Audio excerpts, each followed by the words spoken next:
When you know within yourself that there's something you want to do, and I believe that all of us were born with a purpose, that all of us have something that we are supposed to do, that all of us have some goodness within us, and that goodness gives us a responsibility to manifest our greatness. And when you know that, you can feel it in your guts, and you know that you're deliberately operating below your potential. You've gotten comfortable. You stop expanding, you stop stretching, you stop challenging yourself. Let me share something else with you. Not only is it possible for you to have your dream, but it's necessary. It's necessary that you have it, that you work on it, that you develop yourself, that you go for what is yours in the universe. I was in my comfort zone. I was doing just enough to get by. I was working on a job. They paid me just enough to keep me from quitting, and I worked just hard enough to keep from getting fired. How many know people like that? Blink your eyes if you understand what I'm talking about.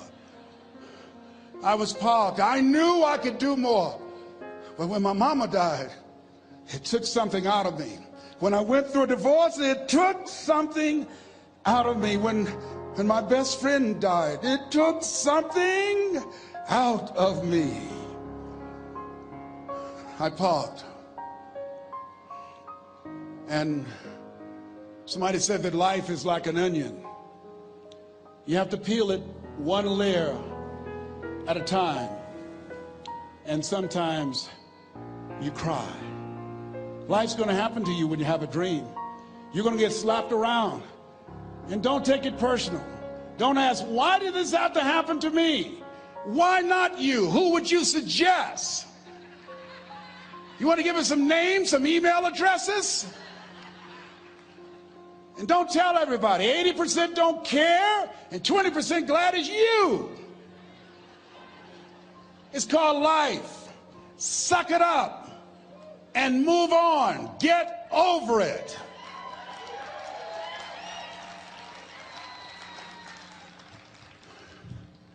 It happens to everybody. Here's the other thing: as you look at your goals and look at your dreams, when you're going through some stuff, repeat out to me, please. When things go wrong, don't go with them. Yes, write that down.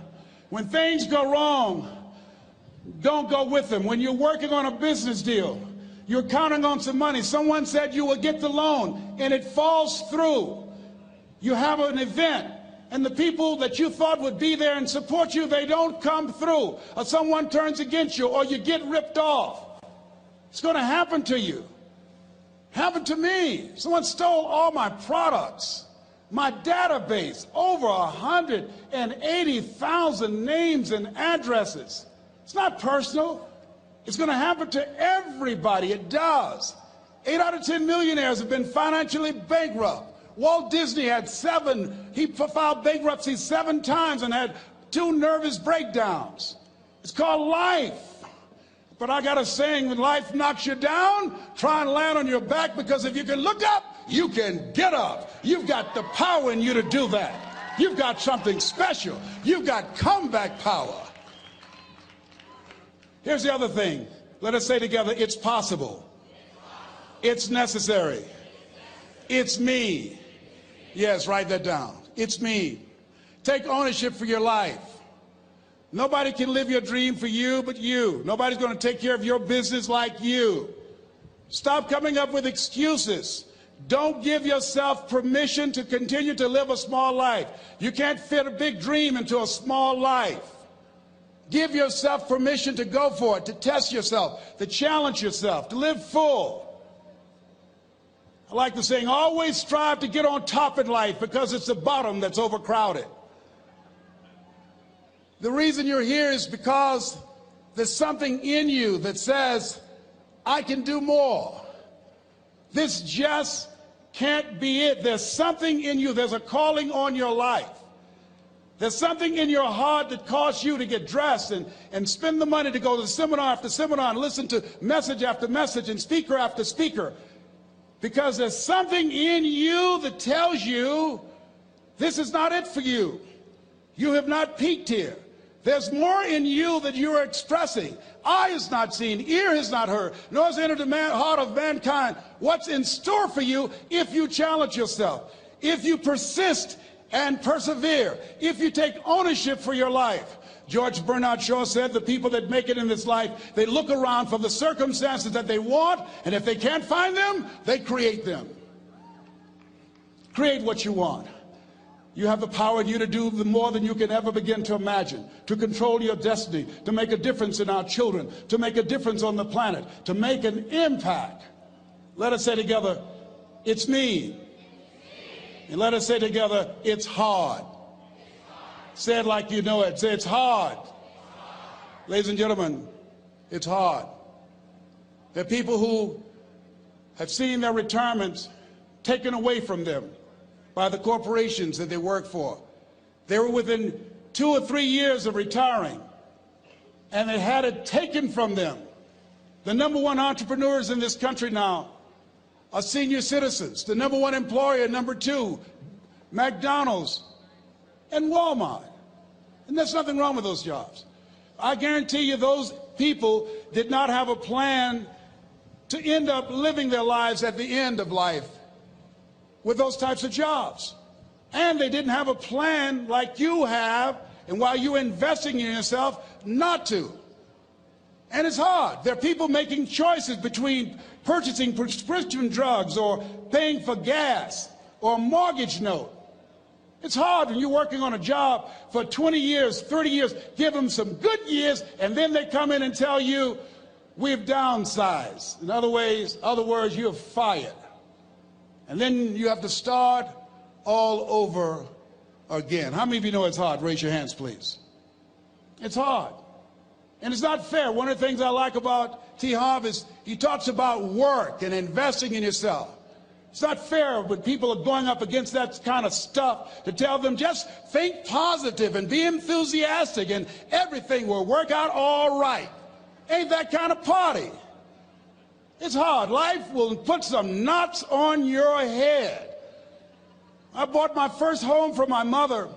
I was rushing, didn't know what I was doing, and I bought a home that had a lien against it. And they called me, Mr. Brown, yes, there's a lien against your property. We need $55,000 if you're going to stay there. Wait a minute, sir. I just bought this home. The guy told me there were no liens against it. I'm not the one that owe you the money. You should have checked that out, Mr. Brown. Come on. I called my attorney. We followed up. Yes, Les, there's a lien against the property. But he told me there were no liens. He lied, obviously. Oh, my God. He told me he wanted to help me because he admired the fact that I was buying this home for my mother and that he was adopted, and he identified with me. Les, he suckered you. He played you, man. So what? Well, would they take payment arrangements? What about $5,000 a month? They want all the money, Les. They want all the money, or you're going to have to get out. The house is going up for sheriff's sale. Do you have it? No, I don't have it. Can they give me some time? Tell them to give me 3 months, please. Give me 3 months. My mother's in her 70s, man. She has a bad heart. Don't do this to me. This is my dream. Don't do this, man. Please, let me talk to them. Les, I'm talking to their attorney. They don't want to talk to you. I've got to talk to the attorneys. Do you have the money? No. Will they give me 3 months? No. What about 2 months? No, Les. They want the money in 7 days. Oh, my God. Let me call you back. I'm not sure. And I walked the floors thinking, God, how could this happen to me? I got to figure this out, huh? I got to figure this out. And it seemed like the days were just ticking off, ticking off. Thursday, I had to call them and let them know. They called me, Les, do you have the money? No, I don't. Friday, you have to leave. The sheriff will be there. You're going to have to leave, Les. They're going to take my house. What about my down payment? You lost it, Les. You lost it. Okay. I got to go. Yes. I prayed, Lord, please, if you show me that you're real, if you're really real, you think Paul worked for you, you haven't seen anything. Don't let me lose this house and watch what I'll do for you. I was trying to cut a deal. Have you ever tried to cut a deal? It's amazing how spiritual you get when you get in trouble. You know what I mean? When I was diagnosed with prostate cancer, I was going to bed with the Bible and the Holy Quran and Science of Mind and Joel Goldsmith, everything I could find. I was praying to Jesus, Yahweh, Melchizedek, everybody. I was calling on everybody. It's amazing. And here I was walking the floor at 3 o'clock in the morning, and I had to go and wake my mother up. I got on my knees and I said, Mama, I said, I need you to wake up. She said, what's wrong, Leslie? I can hear you walking back and forth. I'm not asleep, son. I said, there's something I need to tell you. She said, your eyes are red. Why are your eyes red? Because I feel so stupid now. Why? We got to move tomorrow. Why, Leslie? There's a lien against the property, and they want $55,000, and I don't have it. And we're going to be set out tomorrow. We have to go back to Liberty City. So she said, it's okay. I don't like this house anyhow. I said, why? She said, because of my arthritic knees, it hurts my knees when I go up the steps. I said, and why didn't you tell me? Because you were so happy. I just said it because you were happy. I'll live in a shack with you, boy. I love you. It's not the house. I love you. I love all my children. I said, thank you, Mama. Thank you. And the next day when we were in the truck going back to Liberty City, and we pulled down 68th Terrace, the neighbors came out and said, whoa, Mamie, y'all coming back? Are you back? Yes. What happened to the home your boy bought for you? Those boys you adopted. Leslie didn't do a title search. He made a mistake. And boy, I was so humiliated. How many ever made a mistake that you were just humiliated? Raise your hands. I was devastated. I was taking the furniture off the truck, and my mother came, and I was crying. And she said, boy, I said, yes, ma'am. She said, hold your head up. I said, Mama, I can't. She said, hold your head up. I said, why? Look what I've done. She said, it's okay. It's okay. You are going to make a lot of mistakes in life, young man. You're going to fail your way to success. You have nothing to be ashamed of. Keep your head up and take that furniture back in the house. I said, yes, ma'am. And I learned something from that. If you ever go through something, hold your head up. If you ever make a mistake, hold your head up.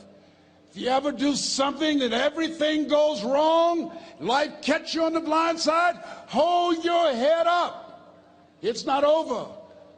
Goethe said, that which does not kill you will make you stronger.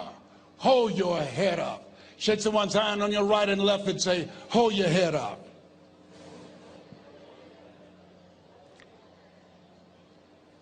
Here's something else, ladies and gentlemen.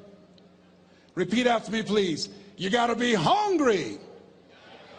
Everybody together, you got to be hungry.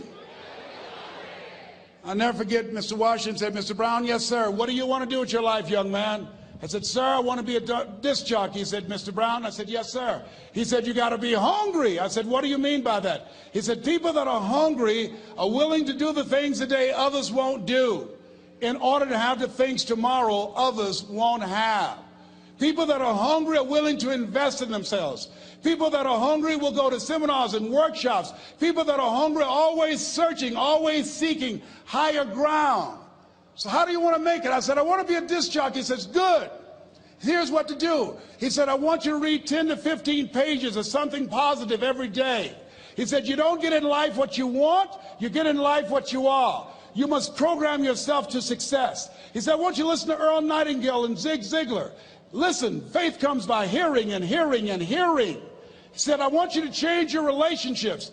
And I don't want you to ever lose your hunger. I said, what do you mean by that? He said, people that are hungry are unstoppable. People that are hungry are no matter what people. They make it happen no matter what. He said, I want you to listen to Paul Harvey. Who is he? He's the world's greatest communicator. Success leaves clues, young man. Always listen and follow people who are doing what it is you want to do at the level you want to do it, and learn from them. I told T. Hobb when we were standing by the stage, I said, hey man, I want to work more with you. I want you to coach me. I want to learn from you. See, I found you're never too old to learn, and you're never too young to teach. Always have a thirst for learning. So I listened to Paul Harvey every day on the radio. While in school, I would go out and listen in his car. He gave me his keys. I was working to develop myself. And I continued to listen to motivational messages, and he would take me to see the late Dr. Norman Vincent Peale, who wrote the book, The Power of Positive Thinking. I toured with him before he passed. You have something special. You have greatness within you. Don't allow your circumstances to determine who you are. Don't allow your negative thoughts to hold you back. You have something special. You can do more than you can ever begin to imagine. Dr. Peale was an incredible man. I admired him. When he spoke, he gave me goosebumps. I can feel him in my heart. And I never forget, we were coming back to the school, and Mr. Washington said, Mr. Brown, yes, sir. When Dr. Peale spoke, you didn't move. When he spoke, you were hanging on every word. When he spoke, we didn't have to tell you to sit down and be quiet. Why? I said, sir, I could feel him when he talked. I felt like he was talking to me, sir. He said, he was. I said, but he doesn't know me, but he was speaking to you. Did you feel him in your heart? I said, yes, sir. He said, most people feel him in their head. If you felt him in your heart, he said, listen to him, son. Follow him, learn from him. And I would go to seminars and workshops. Anywhere I would find where Dr. Peale was, I would be in the audience. I would drive 200 and 300 miles just to hear him speak. And my dream and vision was to share the stage with him. I thought about it. What is your goal? What is your vision? I want you to hold it in mind. There's some power in that, because when I became involved in speaking, I never forget, I got a call from Og Mandino, who wrote the book, The Greatest Salesman in the World. He said, Les, I'm stuck in Philadelphia. I need to be in Kankakee. Dr. Norman Vincent Peale is appearing. I can't make it. I heard you're in Chicago. I said, yes, I am. Can you go and open for me? I said, yes, man. Oh, my God. Dr. Peale, I said, yes, I'd love to do it. And I went there, and I came. I said, hi, I'm Les Brown. He said, you're not the band of renown? I said, no, I'm Mrs. Mamie Brown's baby boy. I'm here to speak. He said, come backstage. And his wife, Martha, was there. And she said, Papa, Les Brown is here, the speaker. And he said, Les Brown? Les Brown shoot for the moon? Because even if you miss, you'll land among the stars? I said, sir, that's my quote. I wrote you when I was in the 11th grade. I was a part of a special education class project. That's my quote. He said, I know. I end all my speeches with that quote. And Dr. Peale had a great sense of humor. A young man was backstage, and I had so many questions to ask him, and my mind froze up, and the young guy said, Dr. Peale, how old are you? And he was up in age. He said, Sonny, I'm 92. The young man looked at him and said, I don't know if I want to live to get 92. He said, that's because you've never been 91. So I did the things that Mr. Washington suggested. I listened to motivational tapes on a regular basis. I would go to seminars and workshops whenever Zig Ziglar and Dr. Dennis Waitley and Jim Rohn would come to town. And I said, sir, what do you want me to do now? He said, Mr. Brown, I've given you everything that I can give you. He said, develop your mind, put your money where your mouth is, continue to learn how to be an effective communicator, because once you open your mouth, you tell the world who you are. And always surround yourself with OQP, only quality people. So I went to apply for a job on Miami Beach, WMBM radio station. Milton Butterball Smith was the program director. Hello, Mr. Butterball. How are you, sir? My name is Les Brown, sir. I'd like to be a disc jockey. He said, young man, you have any journalism in your background? I said, oh, no, sir, I don't. You have any experience in broadcasting? I said, no, sir, but I practice all the time, sir. Let me audition for you, sir. Let me show you how good I am. All I need is a shot, sir. He says, no, we don't have any job for you. How many ever been rejected? Raise your hands, please. I was devastated. I went back and I told Mr. Washington, I said, Mr. Washington, they said no. He said, don't take it personally. Most people are so negative, they have to say no 7 times before they say yes. He said, you got to be hungry. Know your vitamin. Go back again. I said, yes, sir. Hello, Mr. Butterball. How are you, sir? My name is Les Brown, sir. I like to be a disc jockey. Young man, weren't you here yesterday? Yes, sir, I was. Didn't I tell you no yesterday? Yes, sir, you did. Then why are you back today? Well, sir, I didn't know whether or not somebody was laid off or somebody was fired, sir. Nobody was laid off or fired. Now, get on out of here. I came back the next day. Hello, Mr. Butterball. How are you, sir? My name is Les Brown, sir. I like to be a disc jockey. I know what your name is. Weren't you here the last 2 days? Yes, sir, I was. Didn't I tell you no the last 2 days? Yes, sir, you did. Why are you back? Oh, sir, I didn't know whether or not someone got sick or someone died, sir. No one got sick or died. No one was laid off or fired. Now, don't you come back here again. I came back the next day talking loud, looking happy like I was seeing him for the first time. I said, hello, Mr. Butterball, how are you? He looked at me with rage. He says, go get me some coffee. I said, yes, sir. My favorite book says, the greatest among you will be your servant. How many of you are serious about your goals and dreams? Raise your hands. Very good. Write this down. Provide more service than you get paid for. Provide more service than you get paid for. I go to a lot of seminars and workshops. And one of the things I know about T. Harv Eckert, when I was sitting in the class with Robert Ruppel and all of the other presenters, they hold themselves to high standards and they provide more information than anybody else in the industry, bar none.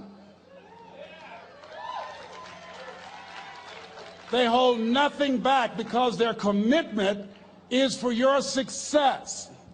And when you hold yourself to high standards, write this down, impact drives income. That's why you're here.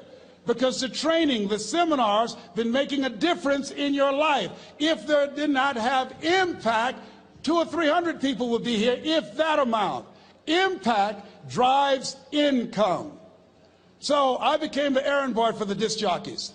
I would go get their lunch and their dinner, and I would bring it to them in the control room, and I'd watch them working the control boards, knowing my time will come. Write this down. I expect to reach my goal. Yes, you want to operate with a spirit of expectation. I expect to reach my goal. So I started preparing for the next position. Never forget one quote that I heard. As you look at your life, you look at your goals and dreams. It's better to be prepared for an opportunity and not have one than to have an opportunity and not be prepared. If you expect to reach your goal, prepare yourself now. And so then pretty soon, the guys at the station, they begin to take a liking to me. Write this down.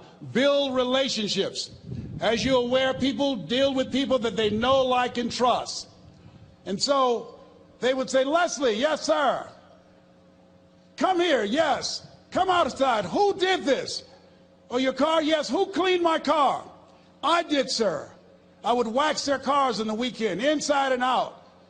How much do you charge? Oh, nothing, sir. I just wanted to help out. I was providing more service than I got paid for. I was building relationships. They said, whoa, look here. Donna Ross and the Supremes are coming to town.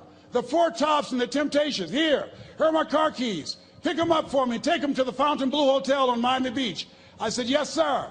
I would drive them all over Miami Beach in their big, long Cadillacs. I didn't have any driver's license, but I was driving like I had some. Then one day, it was a Saturday afternoon, a disc jockey by the name of Rockin' Roger was drinking while he was on the air. It was a Saturday afternoon, and I was the only one there. Rockin' Roger got so drunk, he could not complete the show. He started slurring his words. He's about to fall off the chair. And there I was, looking at him through the control room window, walking back and forth, young, ready, and hungry. I was saying, drink, Rock, drink. Drink, Rock. I'd have gone and get him some more if he'd asked me to. Then pretty soon the phone rang. It was the general manager, and I answered the phone. I said, hello? He said, young boy, this is Mr. Klein. I said, I know. He said, Rock can't finish his program. I said, I know. He said, would you call one of the other DJs in? I said, yes, sir. I said to myself, he must think I'm crazy. I called my mom and my girlfriend, Cassandra. I said, y'all come out on the front porch and turn up the radio. I'm about to come on the air.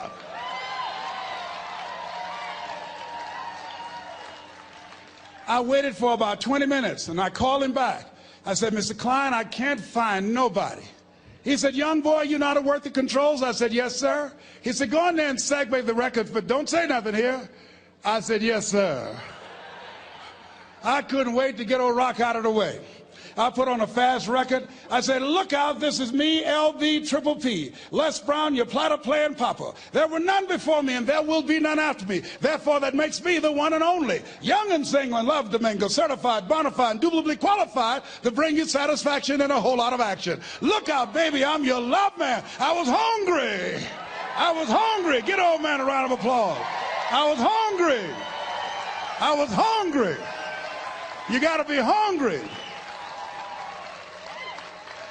Shake someone's hand on your right and left all around you and say, you got to be hungry. You got to be hungry. To get those dreams out of your head and step into your greatness, you got to be hungry. To get those ideas, that talent, that gift out of your system, you got to be hungry. To get up off the canvas of life and understand what Willie Jolly meant, that a setback is a setup for a comeback. You got to be hungry. People that are hungry are willing to do the things today others won't do in order to have the things tomorrow others won't have. How many of you got value out of what you've heard thus far? Raise your hands, please. Very good. I'd like to leave this with you. I don't know what your goals are. I don't know what you want to do. Here's what I know about you. You have greatness within you. Here's what I know about you. I can help you to live full and to die empty. I can show you what I've learned. If anybody told me that I would be doing what I'm doing now, I leave here today, I go to New Orleans and speak there, then I'll be flown to Barcelona. If anybody told me, given my circumstances, born in an abandoned building on a poor section of Miami, Florida, called Liberty City, if both my birth parents stood up and said, hello, son, I would not know either one. Being labeled educable mentally retarded, put back from the 5th grade to the 4th grade, failed again when I was in the 8th grade, no college training. Anybody told me the principles that I would teach you, that they would have the impact that it has had on my life. This Les Brown that you see, I did not know he existed. And I tell you that you have greatness within you. You have the ability to do more than you can ever begin to imagine. Come into the room with me, and I guarantee you your life will never be the same again. I like to leave this with you. I don't know what your goals are. Mine is to find a cure to autism. Mine is to find a cure to breast cancer and to prostate cancer. Mine is to work with our youth and to reduce the recidivism rate in our prisons and help young people learn how to become an asset to our society rather than a liability. Mine is to train speakers to become great communicators, to speak from their heart, not their heads, and teach them how to impact and create a new conversation so people can see the possibilities of life and overcome the possibility blindness that held me hostage for 14 years. I don't know what your goals are, but here's what I know about you, and I don't know you. You've got greatness within you. And I like to leave this with you, something my mother used to love to hear me say. Leslie, yes ma'am, mama, say that thing for me, boy, that makes me feel good. I dedicate this to you, to the greatness in you, and to the dream that you showed up on the planet to produce. And it's simply this: if you want a thing bad enough to go out and fight for it, to work day and night for it, to give up your time, your peace, and your sleep for it, if all that you dream and scheme is about it, and life seems useless and worthless without it, and if you gladly sweat for it and fret for it and plan for it, and lose all your terror of the opposition for it, and if you simply go after that thing that you want with all of your capacity, strength and sagacity, faith, hope, and confidence, and stern pertinacity.